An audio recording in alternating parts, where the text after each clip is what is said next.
Assalamualaikum warahmatullahi wabarakatuh. Hello everyone, welcome back to Seminar 2, and this time we will explain to you guys about environmental management accountings. But first, as usual, let me introduce you to my fellow groupmate. Here we have Miss Wanu Najihah and also Muhammad Firdaus, and of course including myself, Nuraihana binti Baharudin. I will explain to you guys about what is the content in the environmental management accountings. So here we go.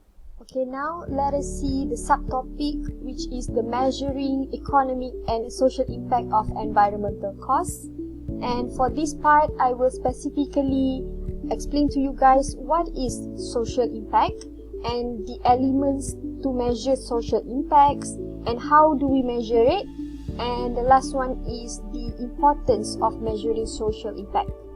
What is social impact? Do you guys know what means by social impact? So basically, social impact means the performance of a sustainable business relative to societies and also social justice. These social impact are divided into two, which is internal social impact and also external social impact. Okay, internal social impact refers to practice related to employees and employment with the business. For example, the business practices and policies that relates to the working conditions, diversity in hiring, lack of discriminations, and the provisions of affordable healthcare. While external social impact, it refers to the engagement with suppliers that share similar values. It concerns with the labor practice and working conditions of the company within its supply chain. This is to ensure that the supplies and product it purchases were produced responsibly and ethically. Okay, social impact could give either positive and negative effects towards the environment. Later, we will see what effects it could give. What is the example of positive and negative effect that could happen to the environment. Okay, now let us see the positive and negative social impact that I have mentioned earlier. Okay, first let us see the positive social impact first. This could give a conducive working environment and also motivated employees.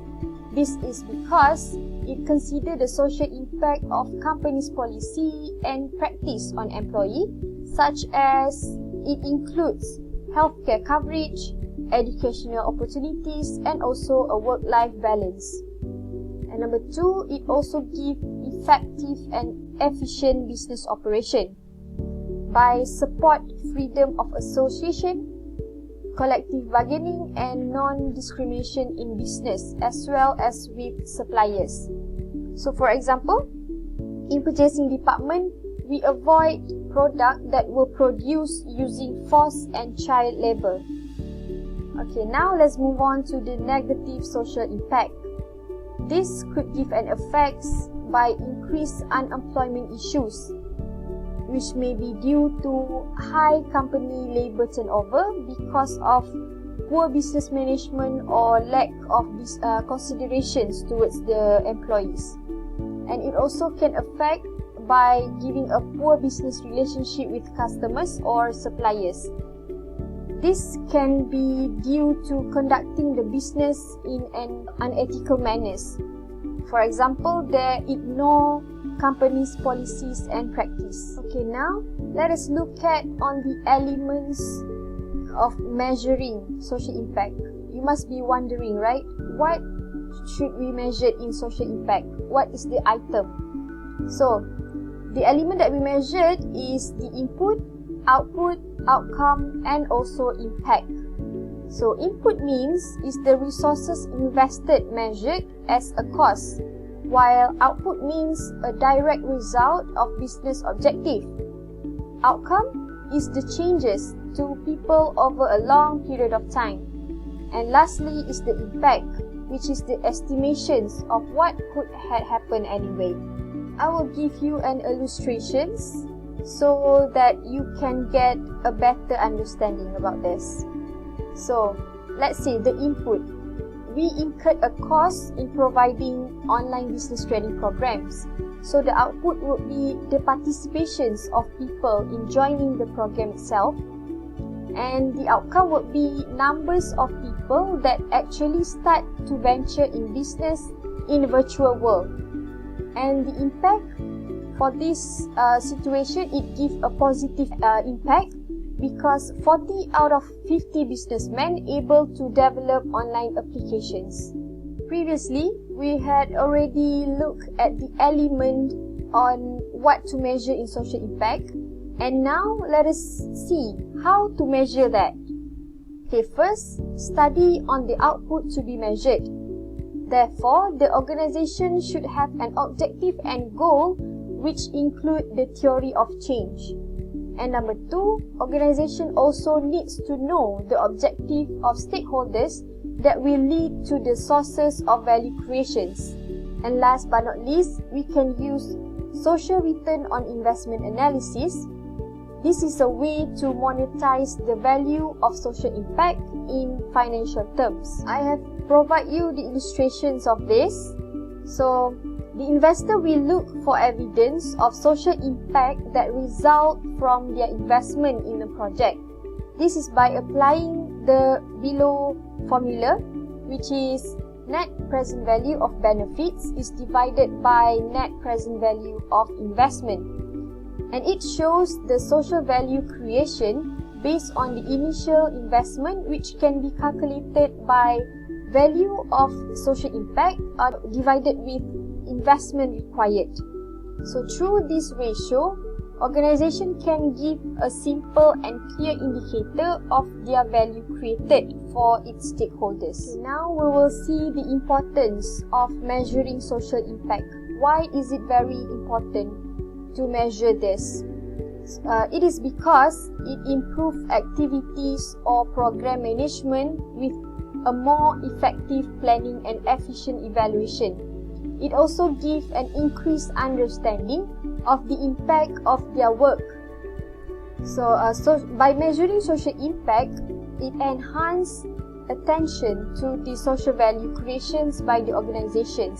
And last but not least, stronger communications of the value of organization work towards the people that matters, such as internal and external stakeholders. Alright. The next part is the economic impact. Ms. Najiha will explain to you about that. Hi, Assalamualaikum. My name is Najiha, and I am going to present on the measuring economic and social impact of environmental costs on the second part, which is the economic impact. So here I am going to explain on the 4 things, which is number 1 is economic impact. Number 2, the cost that is associated in environmental management accounting. Number 3, the methods to measure the economic impact. And number 4, the importance of measuring economic impact. Okay. So, what is meant by economic impact? Economic impacts are effects on the level of economic activity in a given area.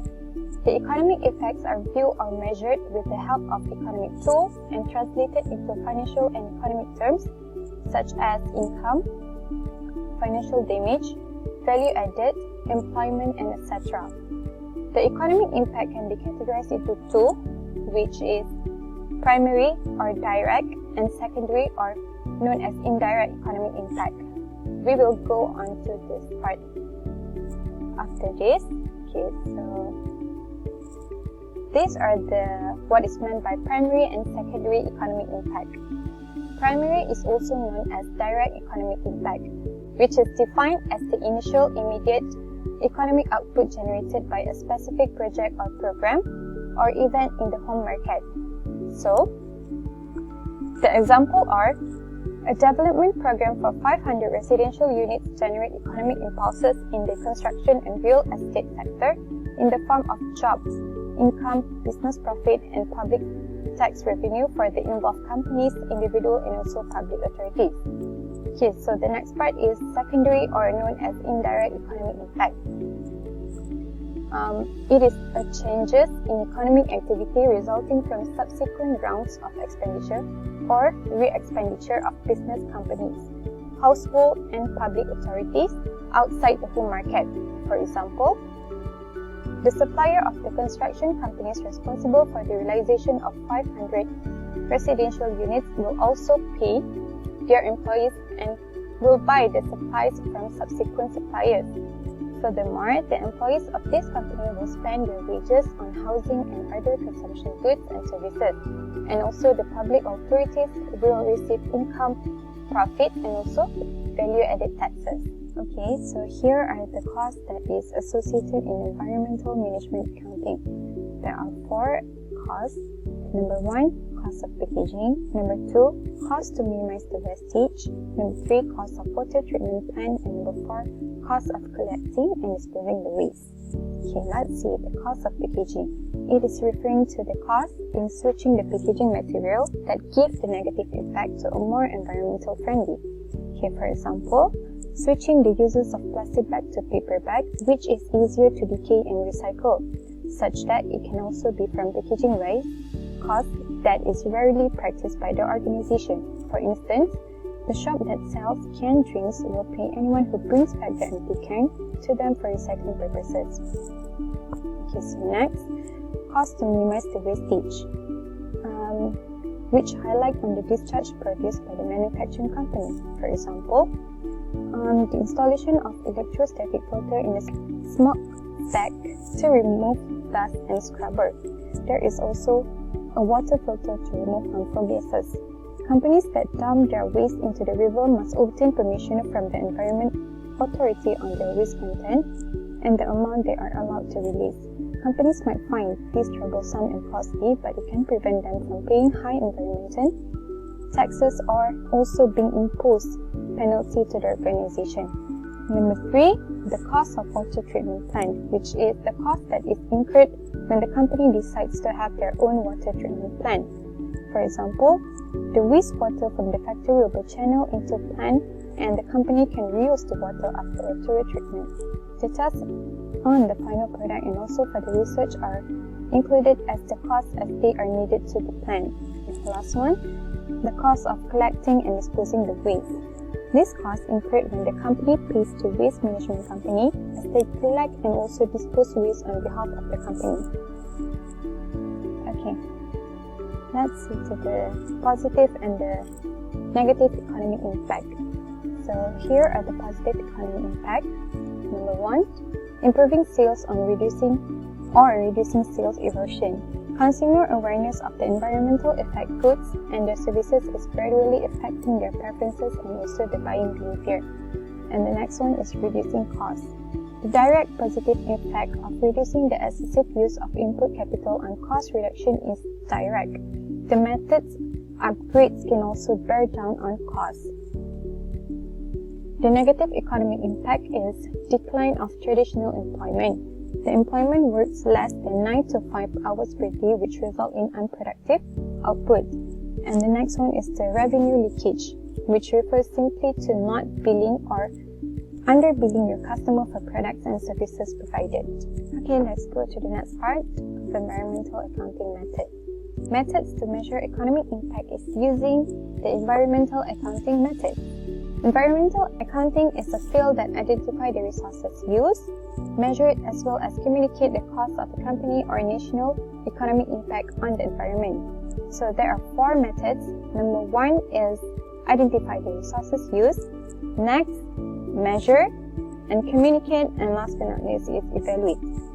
By doing this, it enables the accountant to report on the economic impact of those decisions to the stakeholders. And also, it allows the proactive decision-making about the processes that simultaneously meet the environmental regulations while adding to the bottom line. Okay, so here are the importance of measuring economic impact. The environmental accounting serves a solid foundation for environmental management system as well as increasing the effectiveness of an existing one. So, by having the environmental accounting system, the firms are able to manage the environmental costs and also the business strategies better. and they will also achieve a more accurate cost product and processes. Number 3, there will be better managed environmental, and last but not least is they will discover new opportunity to offset or minimize the environmental cost through environmental thinking and include the potential environmental costs in appraisal processes and investment analysis. Okay, so that's all from me. I'll pass to Mr. Firdaus for the next slide. Thank you. Okay, so we proceed with current initiative in environmental relating management accounting. EMA. What is environmental management accounting? It is identification, collection, analysis and use of two types of information for internal decision making. The information include physical information on the use, flows and the rate of energy, water and materials used, including waste. It is also comprised of monetary information on environment-related costs, earnings and saving. What is management information? Management Information System (MIS) is the study of people, technology, organization and relationship among them. MIS professionals help firms realize maximum benefit from their investment in personnel, equipment, business processes. MIS is a people-oriented field with emphasis on service through technology. So, example of environment costs. First is prevention costs. Costs associated with preventing adverse environmental impacts, such as improving the manufacturing processes to comply with environmental, to reduce the production of gas or anything that harmful to the environment. Next is appraisal costs. Costs of assessing compliance with environmental policies, such as inspection of material use or inspection of the equipment used and the inspection for outcome produced. Next is external failure costs. Costs incurred after environmental damage has been caused outside the organization, such as company produce something that flow through the river and then they need to clean that up. So the cleaning cost is environment cost, or maybe fine costs from government to them also is environment cost. Next is internal failure cost, which is cost of eliminating environmental impact that have been created by the organization. This one different with external. This is internal. It is not spread out to the environment yet, but they need to dispose them. So that is one of the example, which is disposal cost. And all the unused material need to clear up to save space and so on. Okay, so we proceed with initiatives to create environmental sustainability. The first one is eco-labeling. Eco-labeling is a voluntary method of environmental performance certification and labeling that is practiced around the world.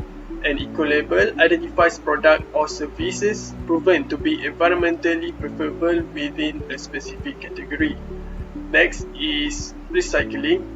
So recycling is one of the best things you can do to promote sustainability. Recycling and buying products made with recycled materials have many far-reaching benefits. Recycling reduces pressure on raw materials, reduces mining and the fuel and other costs associated with extracting, transporting and processing minerals. You also save valuable landfill spaces. In the simple word, it's reduce demand on the new thing because we use the recycled material, and then save environment and also save our money. So the third one will be eco-efficiency. Eco-efficiency means doing more with less. For instance, using environmental resources for more efficiently in economic processes, striving to use renewable resources, or making goods that last longer. As a concept of eco-efficiency, provide a way of thinking about breaking the nexus between economic activity and environmental impact, and therefore achieving sustainable development. And last but not least, eco-effectiveness. Eco-effectiveness is a concept for the production and consumption of goods and services that goes beyond the reduction of negative consequences implied in eco-efficiency and zero emission. Eco-effectiveness positively defines the beneficial environmental, social, and economic traits of goods. So, that's all from us. Thank you for your time. If you got any question, you can ask in the Q&A session later.